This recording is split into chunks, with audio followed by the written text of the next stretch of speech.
7:00.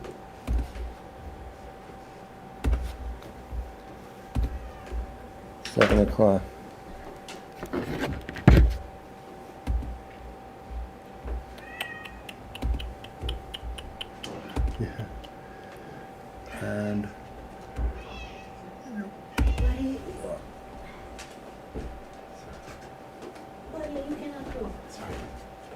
Tell me when. you want to, Tony? We're rolling, guys. Good evening. It's 7:00 here in the northeast of the United States, and this is Kunchap Tarduling, the Tibet Center, Buddhist Meditation and Study Center, located in New York City and northern New Jersey. We are under the direction of Chabje Ling Rinpoche and the co-direction of Rato Khensa Thupten Lundap, also known as Geshe Nikki Vreeland. And this is our parsonage located in South Orange. It's the only property we own, a 3-story house in the Montrose section of South Orange, in case you're interested. The website will give you directions, and you're all welcome to come.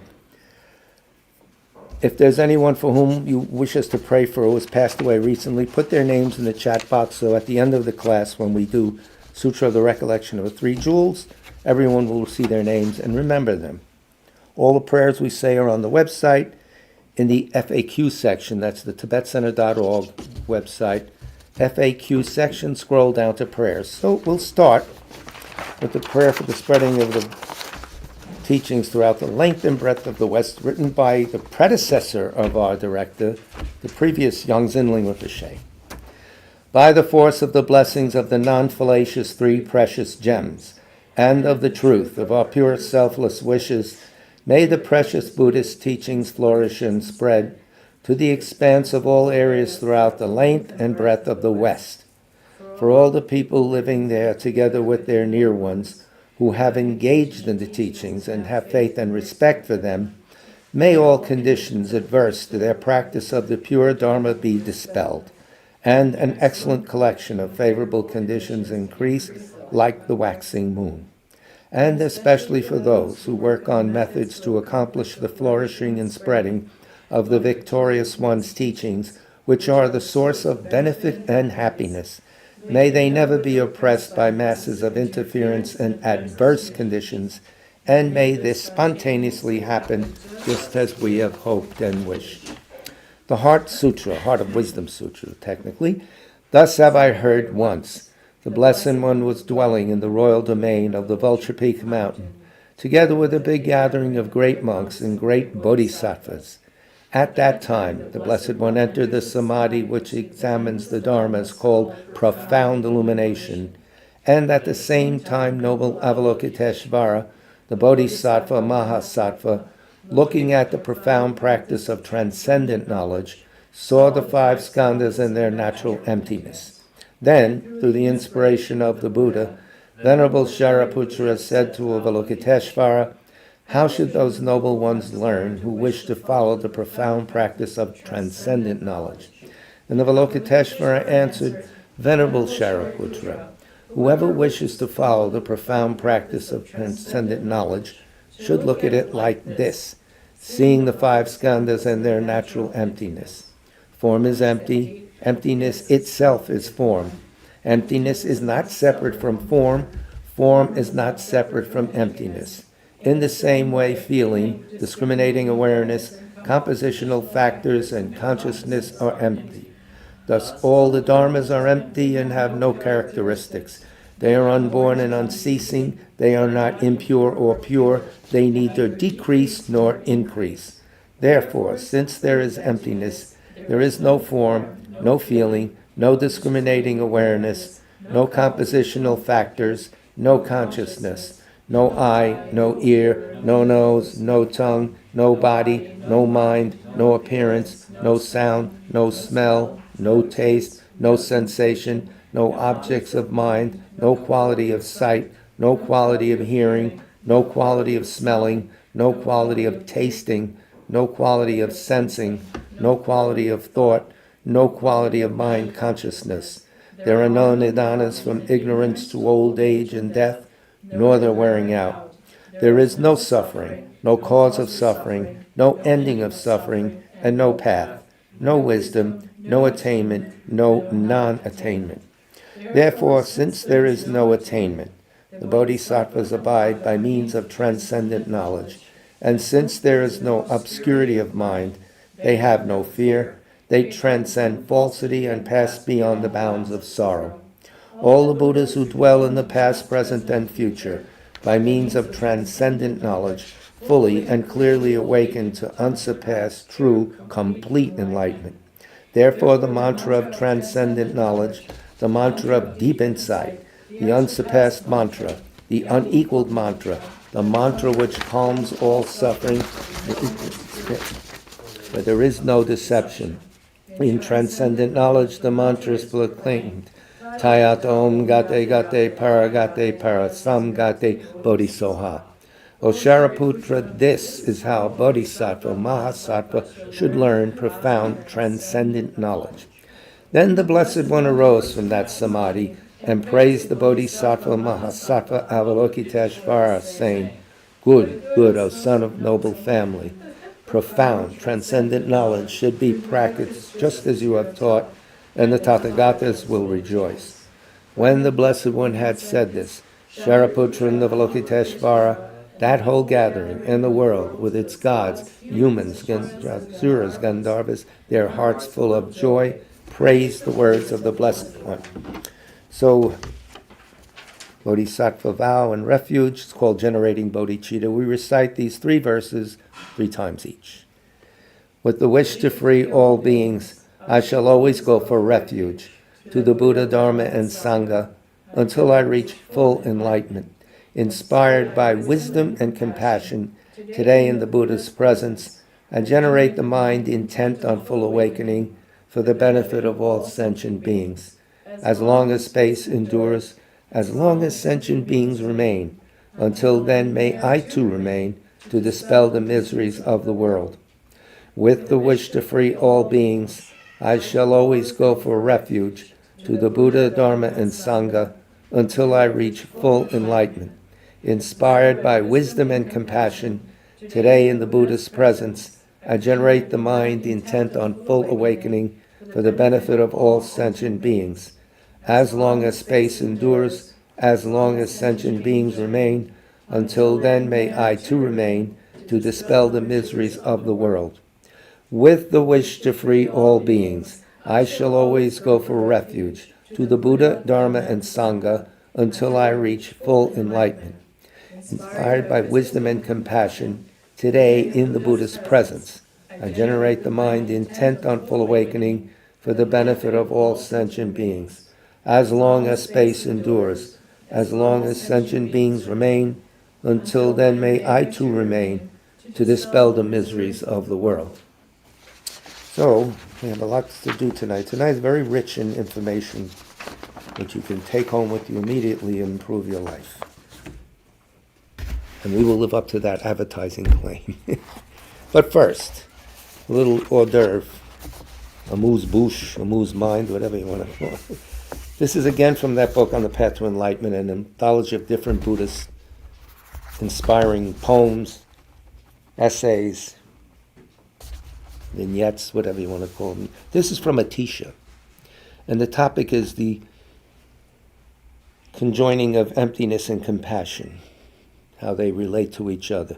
And he's talking to, I'm assuming, he says son, it's probably Dhamtampa, his main disciple, Dromde something. Dhamtampa, what's it? Nyungne something. I forgot his full name, but anyway, pardon me for a second while I refresh with espresso. Keeps these old timers awake and alive. So a teacher says, son, this is very thick, a few words, very quick, but very rich in meaning and reference. Son, originally pure nature of mind, is imbued with an overwhelming compassion for all beings. Originally pure nature of mind, Buddha nature. It is imbued with an overwhelming compassion for all beings. That compassion is born from emptiness, and it is to emptiness that it returns.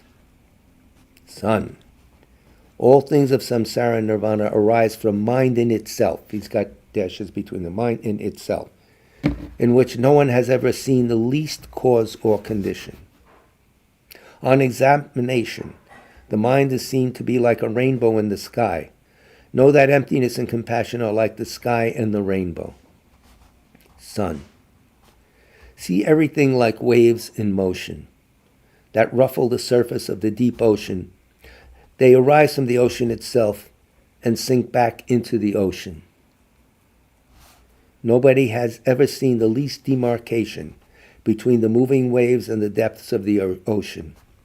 Likewise, compassion for beings immersed in illusion arises spontaneously out of emptiness, and it springs forth from emptiness, and to emptiness it returns. Now, that's a lot there. Any comments, complaints? You want to set it to music? We have people that can do that. Anyway, it's very thick. The ocean is the mind itself. Our discursive thoughts, that's not our deep nature. But it's not separate from it. So our Buddha nature is on all levels of our behavior, whether you like it or not. It's there. So something like that. But little things like this you think about, and then we're fortunate enough to get Realized Lama here. We can ask them to lecture on this. Simple, they don't have to prepare much. And it's from Atisha, who started the whole thing rolling, this Lamrim tradition. Question. Let me see how to say it. It seems like I try sometimes to sort out that there are some things that require just a belief or an acceptance without logic. Better, a temporary acceptance. Yeah, temporary, that's a good Yeah, word. a temporary acceptance. So, the arising of compassion from emptiness, for Yeah. me, is one of the... Oh, come on, that's a tough one. Yeah. Yeah. Explanation of that. Well, he's saying, to start with, that originally pure nature of mind, a Buddha nature, which we all have, everyone has it, all beings with consciousness have it. We don't like to assign to certain people we don't like, but they have it too. It's just underneath everything. So it's imbued with an overwhelming compassion for all beings. It's the Buddha nature. Of course it has compassion for all beings, wishing to remove their suffering. That's what Buddhas do. That's their job. So that compassion is born from emptiness, as everything is.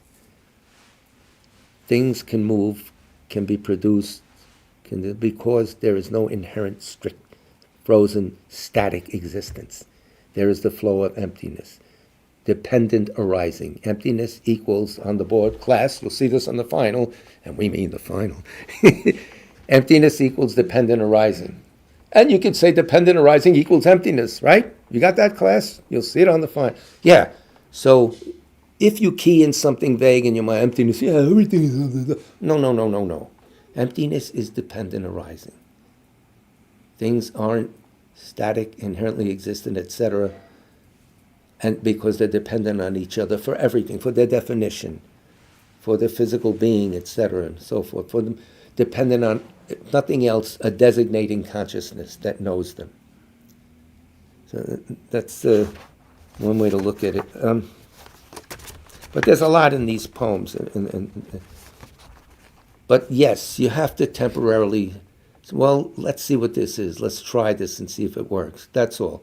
Buddhism doesn't say, I told you to do this, you do it. No, try this and see what happens. Well, sometimes they'll say, well, those things that you like, and the other ones are put aside, or you don't have to be bothered, because everything connects eventually. So if you get into one aspect of Buddhism, eventually you'll be arriving at all the other doors of knowledge. You'll see that they blend into each other. They depend on each other. So what's this big thing about inherent existence? Why do we make a big deal about it? Oh yeah, I know, that's right. Because that's what we see, that's how we think, that's how our language is structured. So we're totally in that grip, unfortunately. Well, I am. I don't know about you. But that's the problem.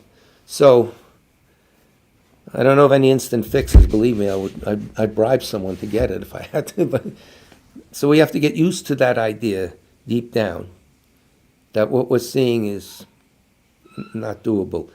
And they give you examples saying, if it was really not inherently existent, how could this happen? How could that happen? Things only happen because there is no inherent existence. There's motion, there's birth, death, blah, blah, all that. There's relation. So that's what something like what they're getting at here, what he's getting at. Atisha's way back, 10th century. I don't even know his dates. No, he came to Tibet. So, yeah, 1000s, I think. Something like that. Yeah. That's a while ago. 1,000 years, something like that. And he hasn't forgotten us. The French Lama, Marianne's Dakpa Rinpoche, is the reincarnation of the guru of Atisha. Serlingpa, the one that taught him bodhicitta. He said, that's my key guru of all the ones I have. Serlingpa from the island of Java. And what does Dakpa Rinpoche have now? Sangha on the island of Java. He established way back. Indonesia, yeah. I'm going to retire there. You're going to retire if they want you. They may not. I think it's Muslim now. You be careful. Don't say inshallah too much. I don't know. But anyway, so these good teachers are still walking around and creating pleasant things. He's very good, you know. Sounds like Halloween. What happened? Is that the broadcast? No, that's me. That's you. What have you been eating? AI. Okay, so we're back with this book, and this is a very valuable section now, very practical, very helpful.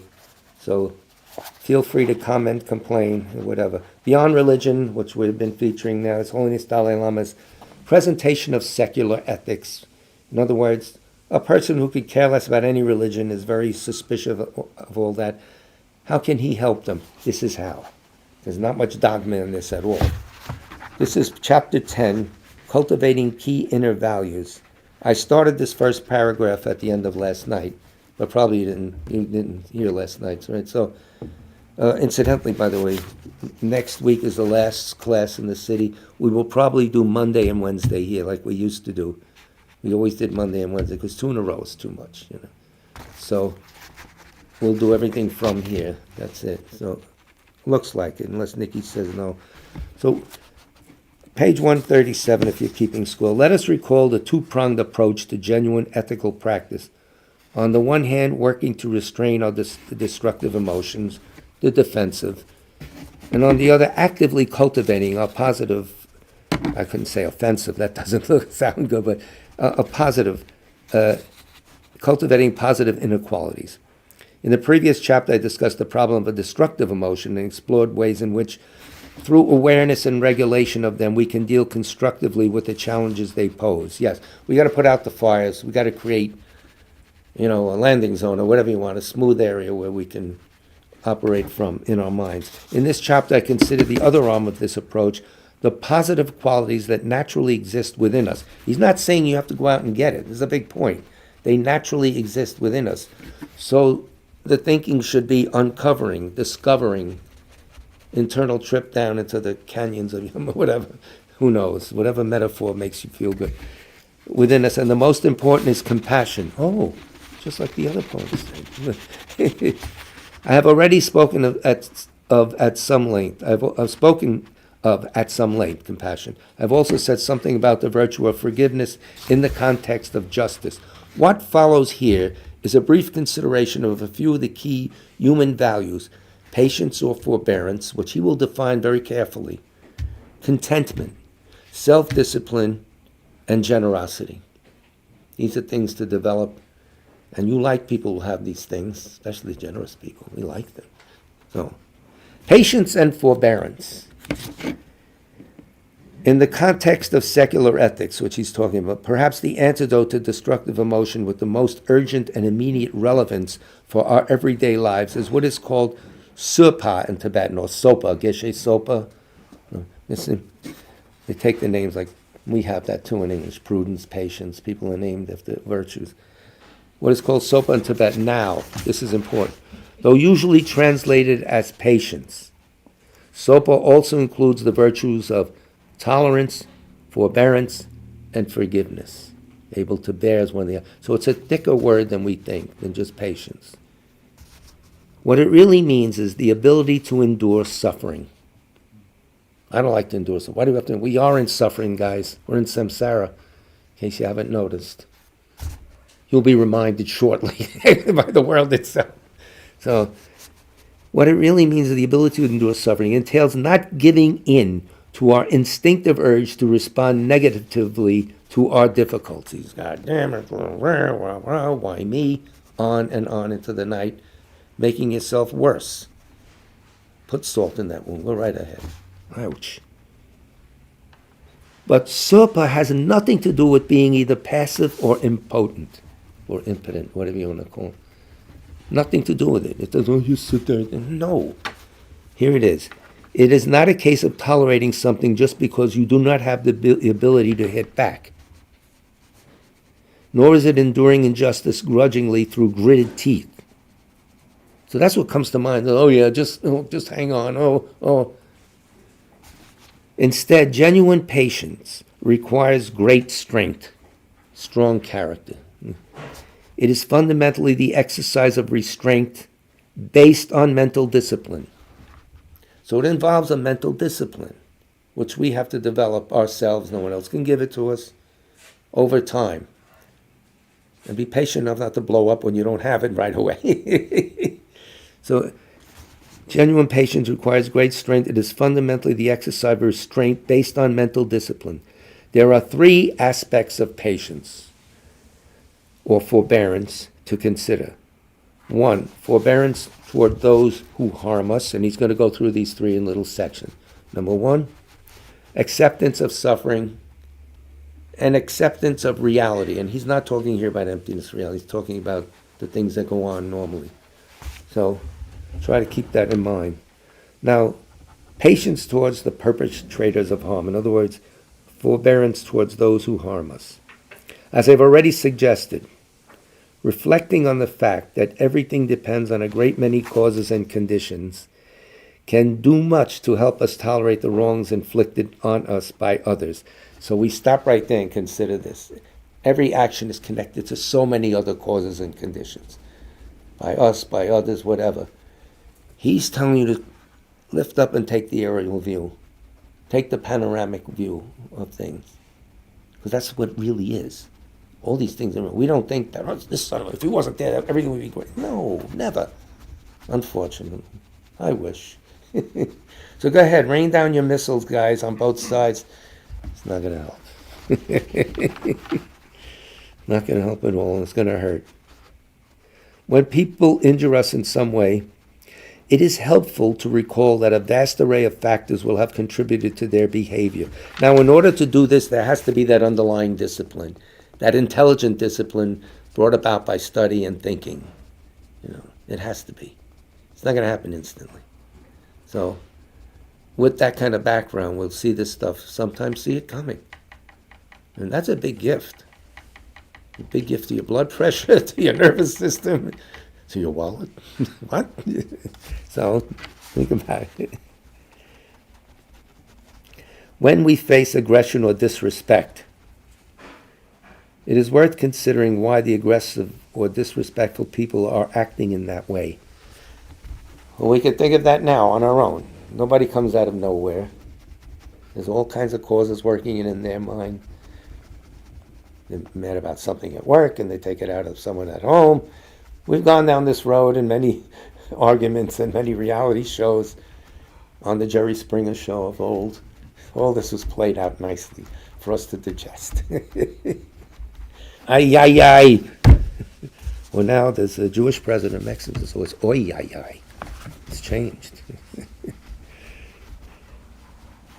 Very likely their behavior reflects difficulties they themselves are experiencing when they lash out. Doesn't make it more pleasant. Oh, the poor thing. No, they're still lashing out.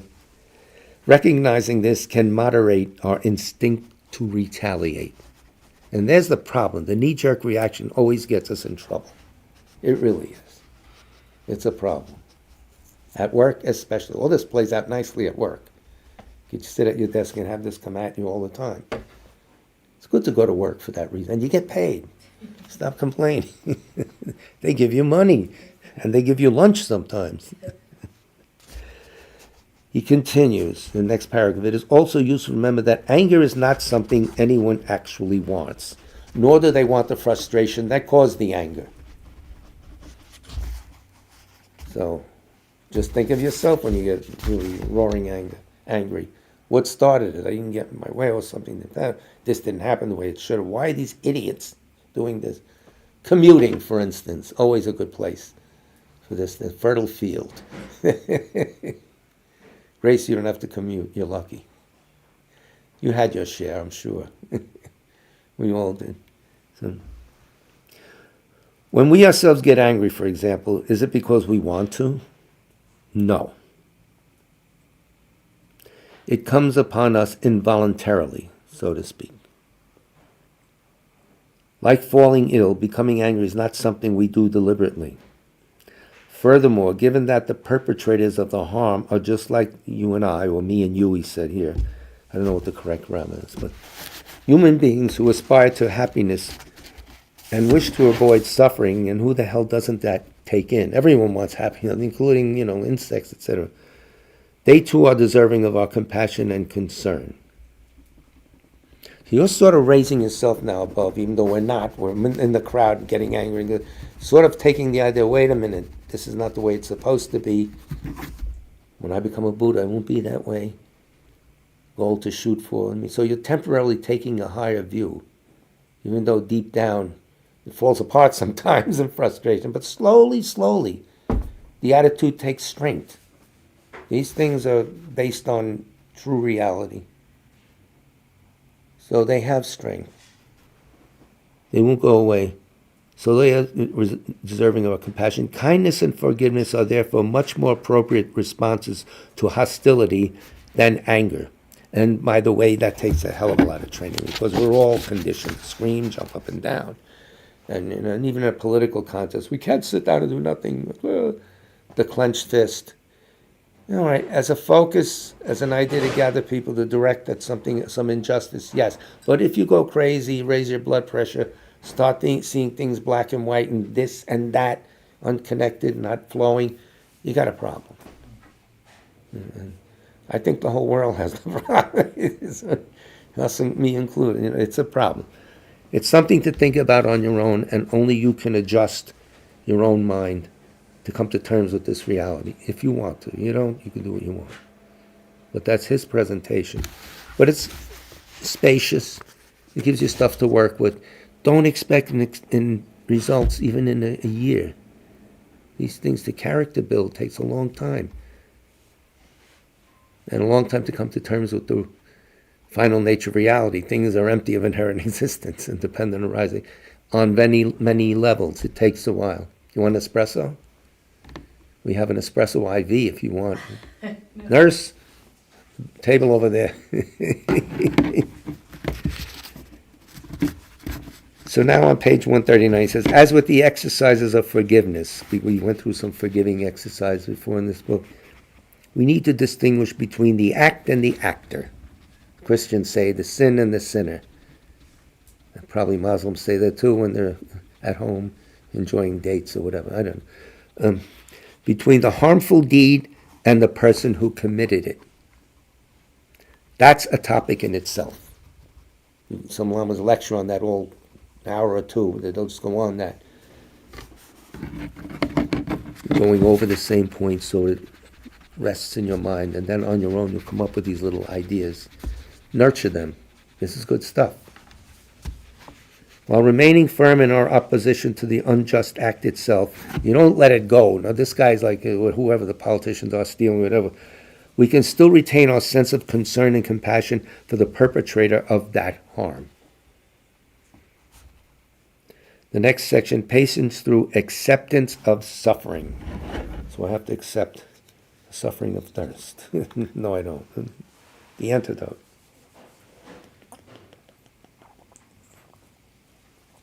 Okay so far? Makes sense? An important dimension of the practice of patience or forbearance is the cultivation of, this is careful now, greater acceptance of suffering. Wait a minute, don't jump to a conclusion.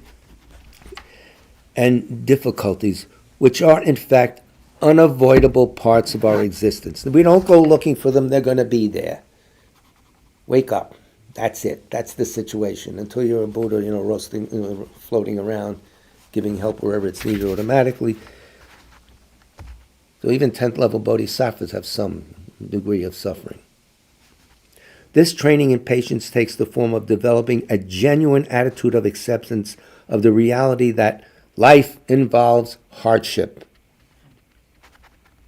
I mean, it's not that bad because, we still make jokes and horse around, but it does. And to expect something others, you're fooling yourself. Oh yeah, playing this great vacation, this is that, but you know what happens on vacation, traffic jams, insects, crappy food. We can go on. You never know. You put up with it. Knowing that in advance, you have a looser attitude towards things.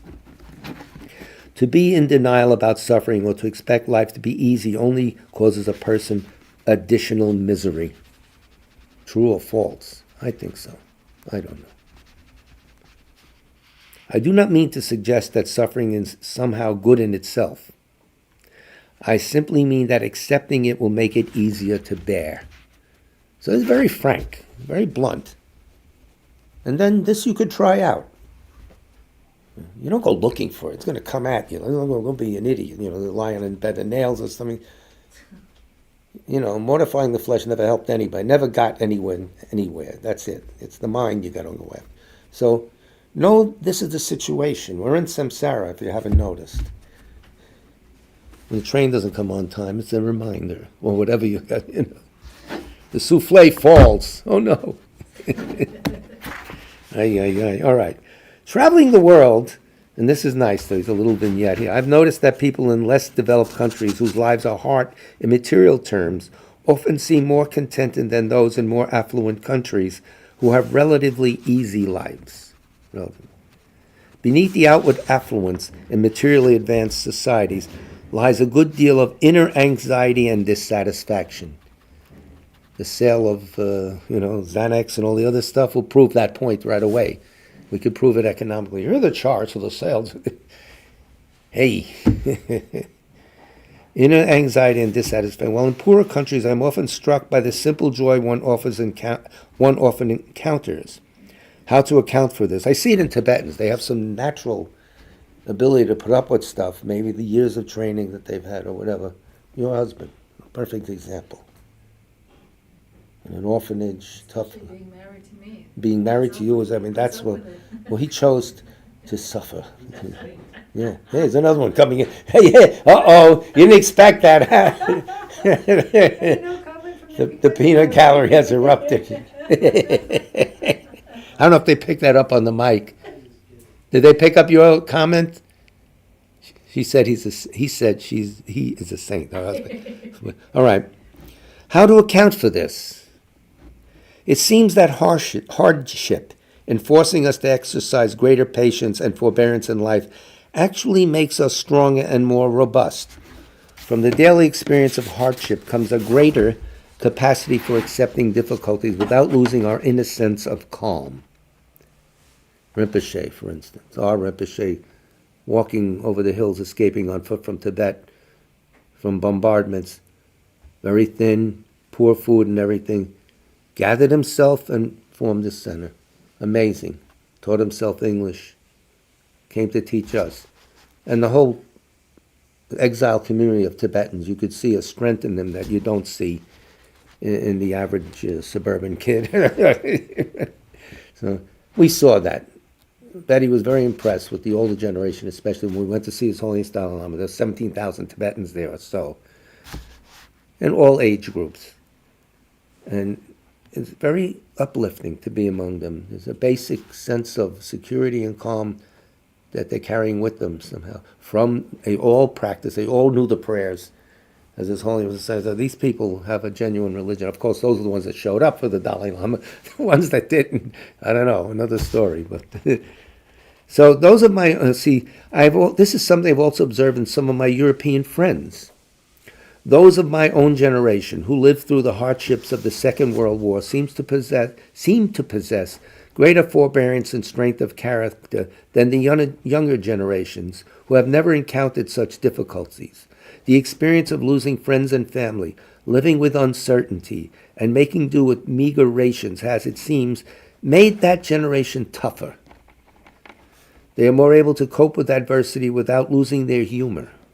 Of course, I do not want to advocate hardship as a way of life, but merely to show that if you relate to hardship constructively by seeing its benefits, it can bring you inner strength and fortitude. And that's a valuable thing to have, because that's a mental discipline that you acquire, which goes on to the next Sometimes lives. the opposite can happen too. You can despair, Yeah, right? despair. Suicide, the whole schmear. Yes? Just be very kind of like upset your whole life. Yes, depressed, Yeah, lose the ability to speak even.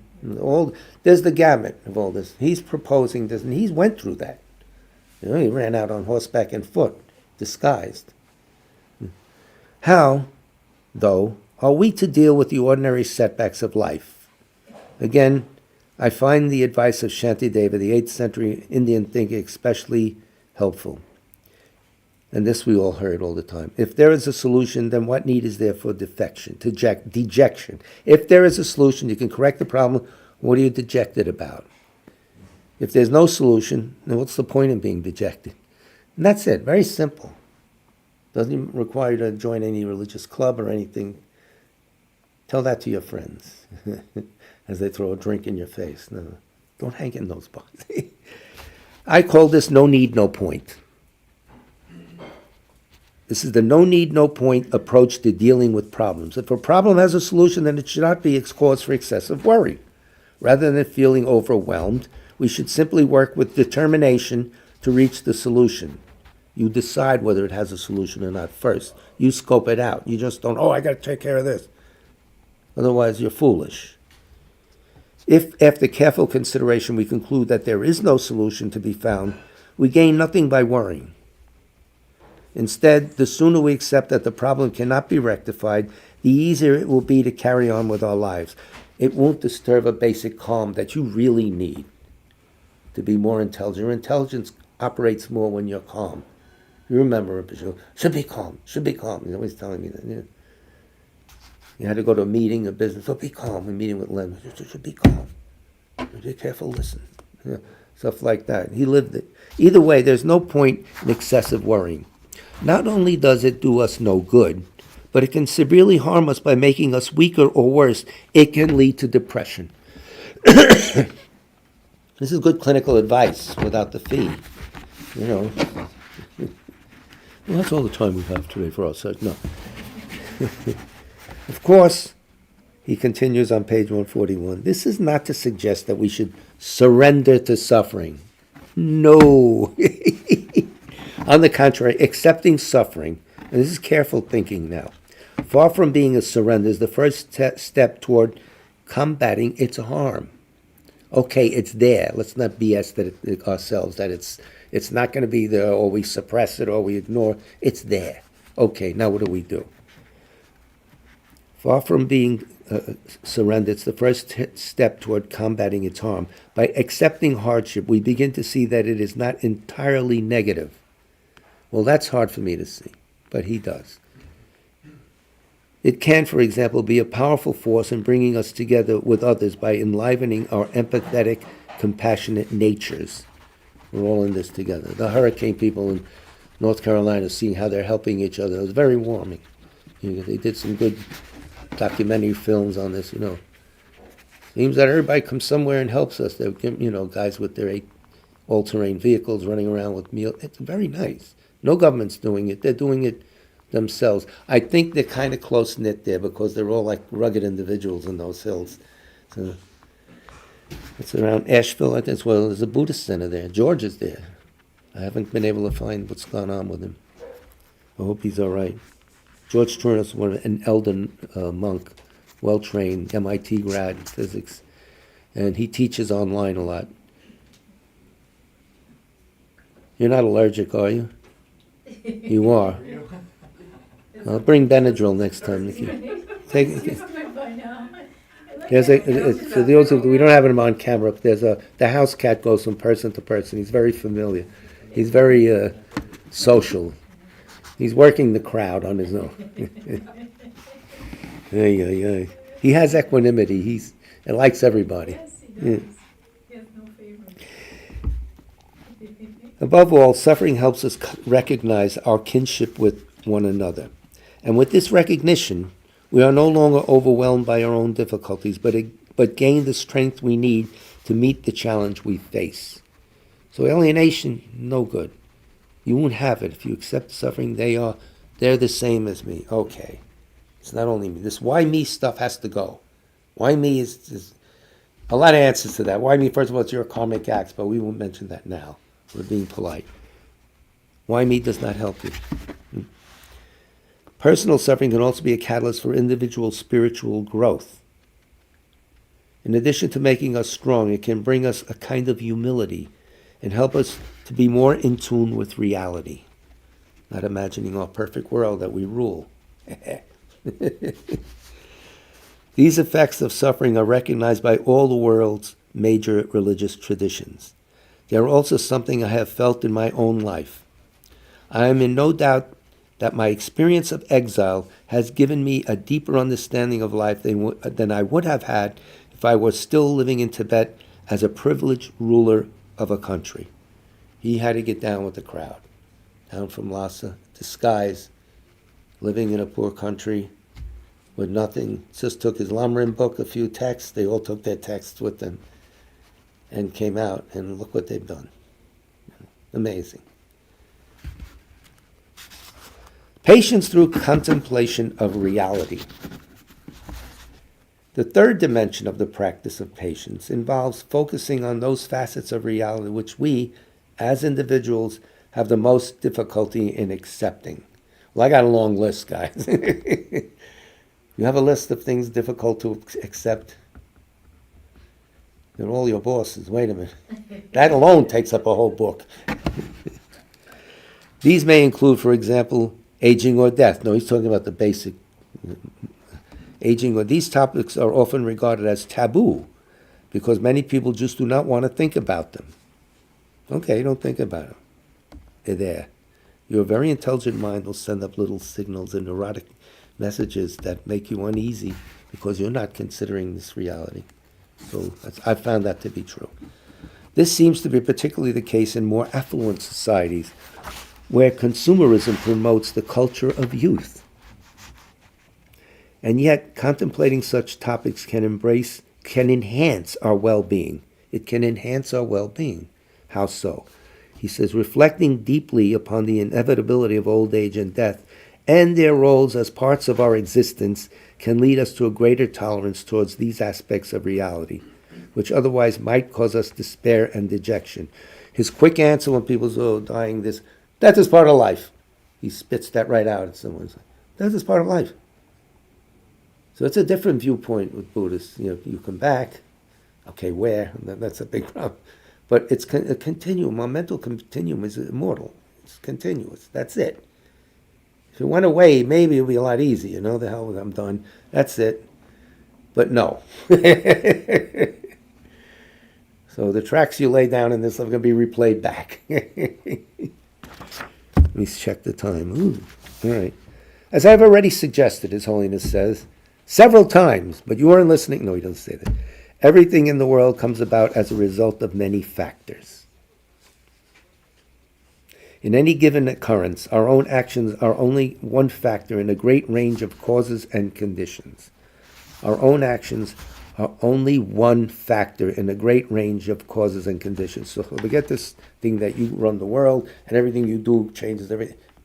Shut up. Quiet. Calm down. Look at reality. Similarly, there are always many sides to any situation. It's the old saying, there's two sides to every story, and then there's the truth. There's two sides to every argument, and especially marital arguments. When, therefore, we suffer some misfortune, such as not getting the job we hoped for, it is worth considering that the same decision that disappointed us will have benefited someone else, perhaps someone in even greater need. And that's the way to think. One Tibetan lost some money on the train, and he says, I pray that they make use of it. And they probably need it more than it. Things like that. So you don't have the money, and no use being weighed down with the second thing. Oh, why did I lose it? Blah, blah, blah, blah. You lost the money, and don't lose your mind. Tough, though, right? Grace, it's a little tough.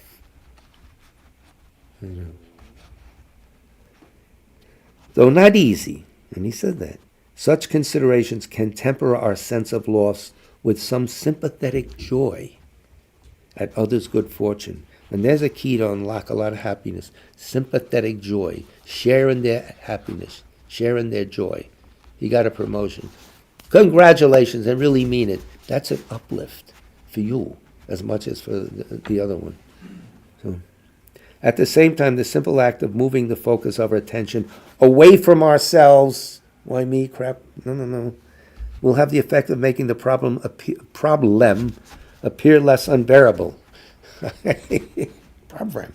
Luke teeth make it hard to talk, especially these wacky ones. I think I got these at Home Depot. That's right. That's right. It was a fall sale. Get your bicuspids now. The benefits of cultivating patience are obvious. Well, not to me. I had to be told. The practice of patience guards us against loss of composure. And he doesn't mean just in front of everyone. That's part of it. Mental composure. Remembering your standards, your ideals, etc., your training. Calm, composure. And in doing so, enables us to exercise discernment. When you're calm, you're more sharp about making decisions. Even in the heat of difficult situations, it gives us inner space. This is something to think about now. You need to go to a calm space to make a decision what to do here or there, etc. It's tough when nobody is giving you that space and keep yelling at you. But think about that. That's very important. Darren, you just sent a message? No. Okay, good. Someone else did. I'll see if you see it there. Something about George, the monk. Monk George, he calls himself. Great man. So. Oh, yeah, I'm sorry. I forget you're on my computer. Sorry. And within that space, we gain a degree of self-control. That's where the self-control lies, the calm inner space. That's a talent to start developing ahead of everything else. That's it. And you do that, you say, I can't do it for you. The lamas can't. You can't do it for me. I pay you, but you can't. So the work is ours, the inner work. Someone can come and clean your house. Someone can't come in and redecorate your mind. Unfortunately. Set it up nicely. It's worth it. Buddy, you're harassing the troops here. Buddy agrees. Buddy agrees. Yeah, he's like, yeah. That's our cat's name is Buddy, in case you... Aww. Sometimes. Within that space, we gain a degree of self-control, which what? Allows us to choose to respond to situations in an appropriate and compassionate manner rather than being driven by our compulsions. Another big point. These pages are loaded with good advice. Really nice. What an ornament. They call these things ornaments sometimes, like jewelry. It's good advice and something to wear in your mind. With constant cultivation, patience, as I have described it, equips us to deal with life's inevitable ups and downs. Yes, we know that. He's not telling us something new. Ups and downs.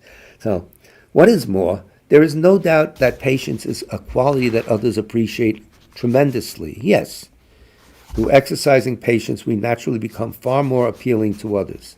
It helps put people at ease in our presence and causes them to enjoy our company. A few jokes help too.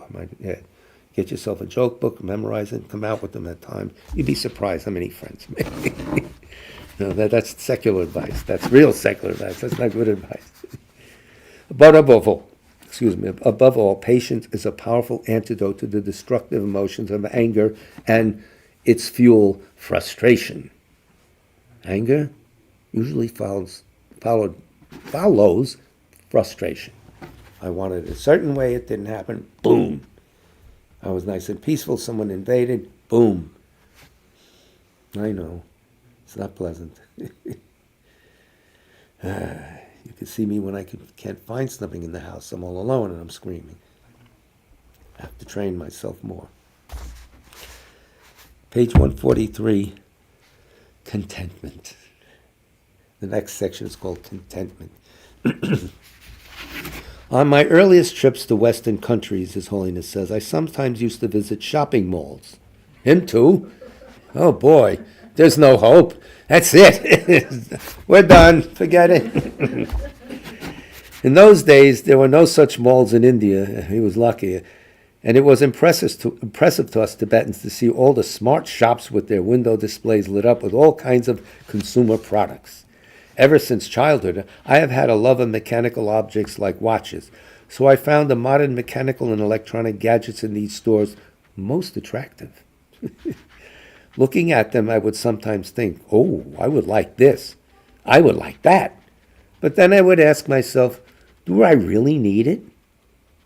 Of course, most of the time the answer was no. For him, for us, oh yeah, why not? You know, hey. And then the next Christmas you're cleaning it out. It's on the curb. All your stuff that you grabbed finds its way to the curb somehow. So my first thoughts, and here's the sequence that goes on in our minds. Someone's coming in. Good evening. Watch the cat. He's like a watch cat, like a watchdog. Oh, it's Lady Carol. Madam Carol. How you doing? Just got out of work? Oh, okay. His Holiness is talking about going to the stores. He was attracted to shopping malls at first. And I love mechanicals. Then he asked himself, do I really need this? No, I don't. Okay, so that's where we're picking it up. My first thoughts were coming from some kind of instinctive greed, which we carry around with us. Watch for it. But as soon as I checked myself and took a realistic view, I no longer felt any need to acquire or control those items. This is what I understand by the application of contentment. Referring to contentment as a key ethical value sometimes creates a little confusion. One might say that contentment is not itself an ethical value since it concerns one's own well-being rather than that of others. All right, it's a fair argument. Right? Ladies and gentlemen of the jury, it seems like a fair argument. Isn't contentment what underlies the happiness that comes through living with a compassionate concern for others? If so, how can it be regarded as an ethical value to be nurtured in its own right? Moreover, one might say contentment can't be practiced. It has to be arrived at. It's a little tricky, this thing. He says now, he clears it up. When I talk about contentment as an ethical value in this way, what I am really talking about is not a general state of well-being or happiness, but a more specific notion of contentment, which in Tibetan we call chogshe. He's saying we don't have an English word that really fits it.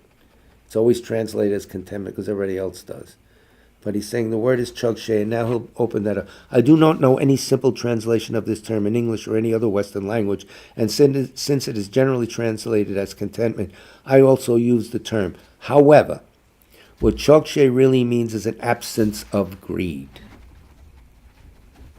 You're free of that. You're not carrying that weight around. An absence of greed.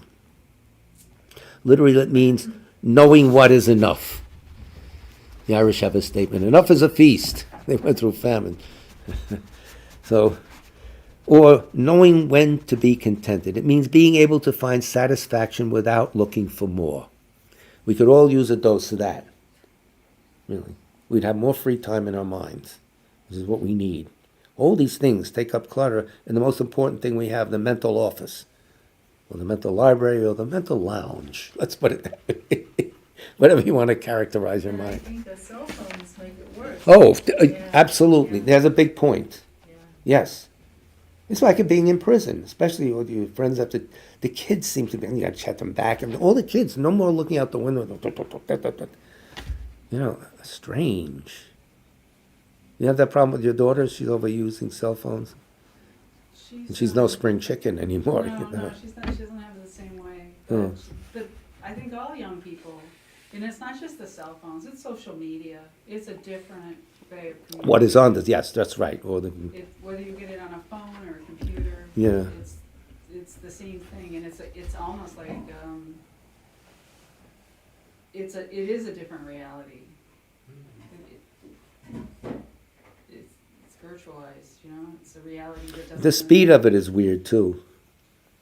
Right, and in terms of the greed, expectation that you're gonna get your answer in a certain amount of time. That's a form of greed, yeah.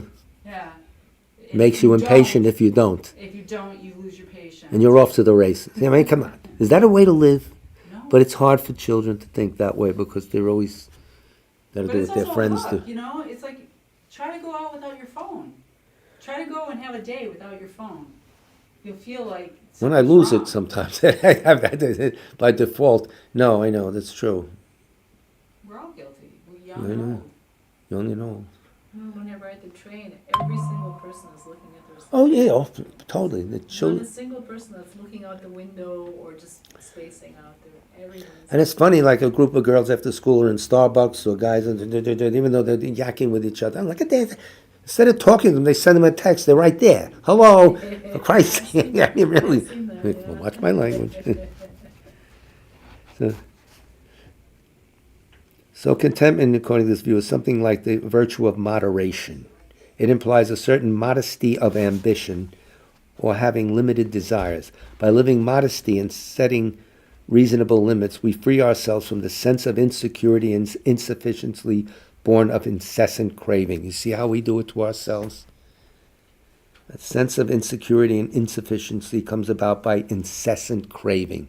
You feel like you can never fulfill your That's the craving. basis of marketing. Oh, yeah. Oh, you must have this and that. It's attractive. Yeah. So-and-so is doing it. All the famous sports figures You'll do feel this. so much better if you just have this. All the movie stars do that. Idi Amin does this. No, he doesn't. He doesn't advertise. Really. It's crazy. And it's all areas, even the medical profession. If you get this work done, boy, you're going to be a hot mama. No. So, by practicing contentment, we allow ourselves to rest in an underlying state of satisfaction. An underlying state of satisfaction, confident in the knowledge that we are living by the ideals we seek to uphold. Congratulate yourself. By limiting our wants and desires, we avoid suffering the dissatisfaction and frustration which greed generates. And that's all the damn thing is good for. It generates dissatisfaction and frustration. And the physical ailments that come along with that. Waiting in the door as soon as that I think, hey, here we are. Ow. I mean, it's very good advice here. This is like therapy. So I'm going to have to, I'll end with this statement because we're almost out of time. There's a saying in Tibetan, and this is very good. At the door of the miserable rich man sleeps the contented beggar. As long as it's not too cold. We always have to add a little. At the door of the miserable rich man sleeps the contented beggar. The point is not that poverty is a virtue, but that happiness comes not from wealth, but from setting limits on our desires and living within those limits with satisfaction. So being unsatisfied, you are not rich. You are not content. And you cause these desires yourself. So thank you, Your Holiness. You've been very friendly to us tonight. Very helpful. I wish I was as smart as you. So Darren, we want the names. No names. No one died. That's great. It worked. Our prayers have worked. Thank you. And now a little extra in our paychecks. So recollection of 3 jewels, there are plenty of people who have passed away through the violence all over the world. What can we say? That's tarot. There's one over here. We're distributing the prayers, those of you who are not here. So to the recollection of the Noble 3 Jewels, you'll find it, of course, in the FAQ section on our website. I prostrate to the Omniscient One. Thus the Buddha, Bhagavat, Tathagata, Arahat, Samyak Sang Buddha, the learned and virtuous one, the Sagata, the knower of the world, the charioteer and tamer of beings, the unsurpassable one, the teacher of devas and humans is the Buddha Bhagavat. The Tathagata is in accord with all merit. He does not waste the roots of virtue. He is completely ornamented with all patience. He is the basis of the treasures of merit. He is adorned with the minor marks. He blossoms with the flowers of the major marks. His activity is timely and appropriate. Seeing him, he is without disharmony. He brings true joy to those who long with faith. His knowledge cannot be overpowered. His strengths cannot be challenged. He is the teacher of all sentient beings. He is the father of bodhisattvas. He is the king of noble ones. He is the guide of those who journey to the city of nirvana. He possesses immeasurable wisdom. He possesses inconceivable confidence. His speech is completely pure. His melody is pleasing. One never has enough of seeing him. His form is incomparable. He's not stained by the realm of desire. He's not stained by the realm of form. He is not affected by the formless realm. He is completely liberated from suffering. He is completely and utterly liberated from the skandhas. He is not possessed with dhatus. His ayatanas are controlled. He has completely cut the knots. He is completely liberated from extreme torment. He is liberated from craving. He has crossed over the river. He is perfected in all the wisdoms. He abides in the wisdom of the Buddha Bhagavats, who arise in the past, present, and future. He does not abide in nirvana. He abides in the ultimate perfection. He dwells on the bhumi, where he sees all sentient beings. All these are the perfect virtues of the greatness of the Buddha Bhagavat. The holy Dharma is good at the beginning, good in the middle, and good at the end. Its meaning is excellent. Its words are excellent. It is uncorrupted. It is completely perfect and completely pure. It completely purifies. The Bhagavad teaches the Dharma well. It brings complete vision. It is free from sickness. It is always timely. It directs one further. Seeing it fulfills one's purpose. It brings discriminating insight for the wise. The Dharma, which is taught by the Bhagavad, revealed properly in the Vinaya. It is renunciation. One to arrive at perfect enlightenment. It is without contradiction. It is pithy. It is trustworthy and puts an end to the journey. As for the Sangha of the great jnana, they enter completely. They enter insightfully. They enter straightforwardly. They enter harmoniously. They are worthy of veneration with joined palms. They are worthy of receiving prostration. They are a field of glorious merit. They are completely capable of receiving all gifts. They are an object of generosity. They are a great object of complete generosity. The protector who possesses great kindness, the omniscient teacher, the basis of oceans of merit and virtue, I prostrate to the Tathagata. Pure, the cause of freedom from passion, virtuous, liberating from the lower realms. This alone is the supreme ultimate truth. I prostrate to the Dharma, which is peace. Have been liberated, they show the path to liberation. They are fully dedicated to the disciplines. They are a holy field of merit and possess virtue. I prostrate to the Sangha. I prostrate to the Buddha, the leader. I prostrate to the Dharma, the protector. I prostrate to the Sangha, the community. I prostrate respectfully and always to these three. The Buddha's virtues are inconceivable. The Dharma's virtues are inconceivable. The Sangha's virtues are inconceivable. Having faith in these inconceivable, therefore the fruitions are inconceivable. May they be born in a completely pure realm. So one more component to our presentation tonight. A prayer for the swift return, written by His Holiness Dalai Lama. The swift return of Rato Chungla Rinpoche, who founded this center, whose picture is on my right shoulder, but it appears as a left shoulder on your screen. Hey! I don't know what goes on here. A prayer for the swift return. Exalted wisdom of all victors gathered in a drop. Sole refuge manifests in the form of the one wearing saffron robes, Guru Lozang Tubuang Dorje Chang. Please bear witness here today that our prayers may be fulfilled. We beseech the great torch of doctrine, accomplishing from long ago the vast waves of aspirational prayers, Lord of speech of the Victor Losang's teachings, spreading them to the ends of the earth by means of explanation and practice. Though holding the commitment, I will invite all beings to be my guests in unsurpassed great awakening, yet drawn the activities of the form body that serves the welfare of others. Is that worthy of the supreme among beings, the bodhisattvas? Rhetorical question. Though impossible for you, till cyclic existence's end, to abandon your commitment to liberate all beings, we beseech the new son of Nirmanakaya to swiftly return from the realm of Dharmakaya, brought forth by bodhicitta, drawn by 7 steeds. Having reached the far limits of scholarship, religious life, and goodness, please come swiftly as an unrivaled supreme emanation, full holder of the sage's teachings and wish-fulfilling jewel, return as the glory of Losang Tenpei. Magnificent truth of the three precious jewels, Mahakala, Karmayama, and Sri Mata Devi, and the ocean of Dharma protectors, may you spontaneously fulfill our wish, the swift blossoming of the reincarnation's fresh moon-like face. So our next Dharma presentation will be Tuesday night next week at the Settlement House, Bowery in Houston, and this will be our last class there. After 12 years, they're selling the building part of it, and we have to leave. So we're thinking of shifting. Well, both classes will come from here online until we find another place in Manhattan, temporary, 1 night a week place.